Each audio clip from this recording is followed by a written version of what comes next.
कोमल चिड़िया की शादी बंटी चिड़े से 4 साल पहले हुई थी। बंटी चिड़ा हर समय कोमल चिड़िया से लड़ता रहता था। शादी को 4 साल हो गए हैं, लेकिन अभी तक हमारी कोई संतान नहीं है।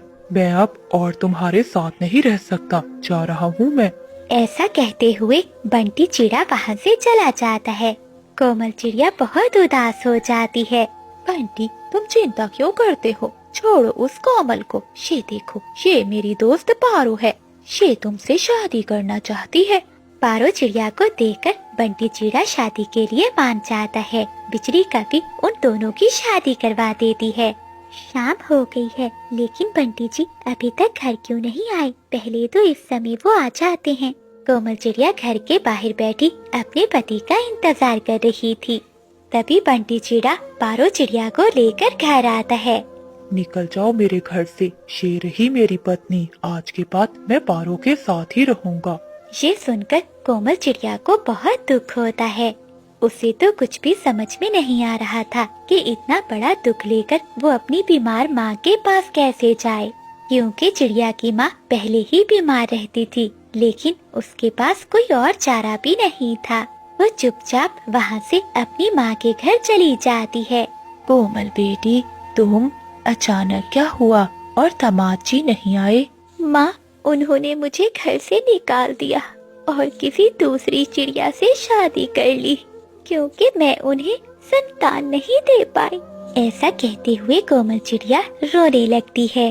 अपने बेटी को गम में देखकर चिड़िया की माँ बहुत दुखी हो जाती है। कुछ दिनों बाद कोमल चिड़िया घर के काम कर रही थी कि अचानक बेहोश हो जाती है। अरे कोमल बेटी, तुम्हें क्या हो गया है? चिड़िया की माँ पड़ोस में उल्लू वैद को लेकर आती है। उल्लू वैद आकर चिड़िया का चेकअप करता है। माँ जी, तुम्हारी बेटी गर्भवती है। क्या उल्लू वैद जी, मेरी बेटी माँ बनने वाली है? फिर उल्लू वैद वहाँ से चला जाता है। बेटी उठ, तेरे लिए खुशखबरी है, तू माँ बनने वाली है। माँ, मैं क्या करूँ? अब मैं पीछे लौटकर नहीं जा सकती। मुझे अपने बच्चे की जिम्मेदारी खुद ही संभालनी होगी। मैं अपने बच्चे को माता पिता दोनों का प्यार दूंगी। कोमल के साथ जो कुछ हुआ था वो उसे दोबारा याद नहीं करना चाहती थी। धीरे धीरे समय बीतने लगता है। अब कोमल चिड़िया पक्षियों के घरों में काम करने लगती है। सारा दिन घरों में काम करने के बाद वो थकी हारी शाम को घर लौटती थी।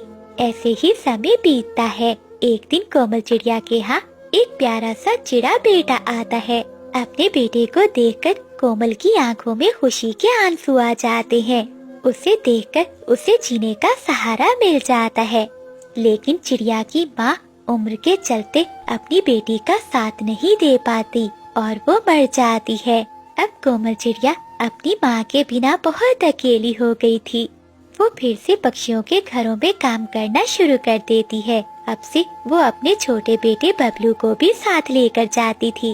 अरे ये क्या चिड़िया, तुम रोज इस छोटे बच्चे को साथ लेकर आती हो और तुम्हारा सारा ध्यान इसी बच्चे की ओर ही रहता है।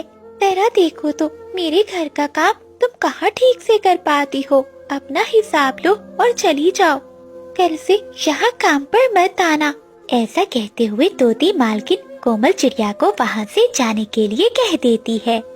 बेचारी कोमल चिड़िया अपने बेटे को लेकर घर लौट आती है। अब मैं क्या करूं? मेरे सारे पैसे भी खत्म हो गए। अब मैं अपने बेटे को कैसे पालूंगी? बबलू बेटा, तुम्हें भूख लगी होगी। चलो, मैं कबूतर चाचा से तुम्हारे लिए दूध